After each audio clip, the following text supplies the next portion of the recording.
านไปอยากเอาเมื่อบ้านคือเด้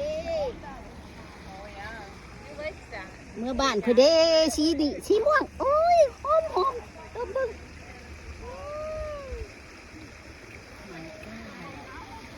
เป็นบ่พี่น้องนี่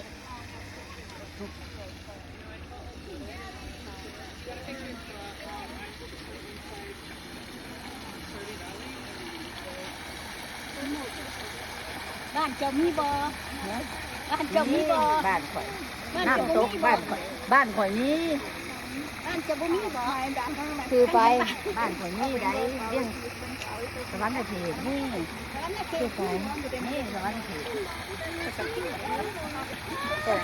สวรรค์เขตข่อยก็มีน้ำตกนี่น้ำพุอันนี้อันนี้น้ำพุเด้อสวรรค์เขตนี่ไปมงไม้ไปมงไม้ลงไปขึ้น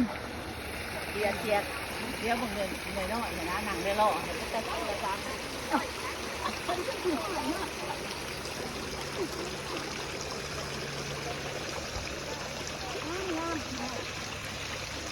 ดอกยังเตี้ยนี่ดอกมันเตี้ยนี่ดอกนักเรียนเตี้ยดอกแบบพวกนี้ทะเลแล้วมันแนวขัดอันนี้มันก็เตี้ยเนาะเตี้ยได้ขนาดอยากได้ดิอยากได้แนวเมื่ออยากแนวในเมื่อปลูกบ้านเจ้าบ่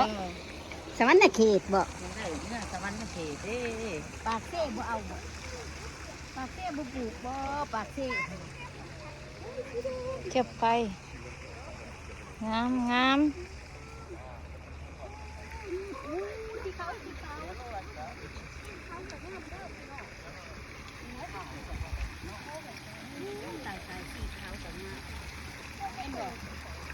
ซูเปอร์แครอทชูเล็บโอ้อันไปว่าซื้อในภูอันภูปลูกเนาะแม่นดอกนี่ซื้อของดอกบ่ซื้อของดอกไม้บ่โอ้ยตัวนี้ก็ขักแท้ๆนี่นกเอ้ยมาเอาหน่อยกว่านี้สีม่วงนี่นะแปลว่าซุมเจ้ามักแต่สีม่วงบ่นี่มักสีม่วงกับสีพิงสีอันน่ะมักมดเฮามักมดนี่มักมดนี่แหละของคนเฮ็ดงามเบิ่งแลงามขนาดเลยเฮ้ยเขาปลูกไว้เดี๋ยวต้นเดี๋ยวตัวนี้บ่ได้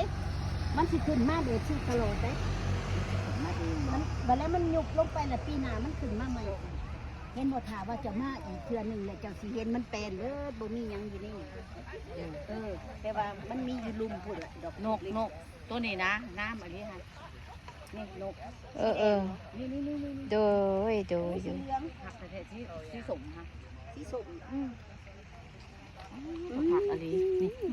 เที่ยวไปสีเหลืองบัดนี้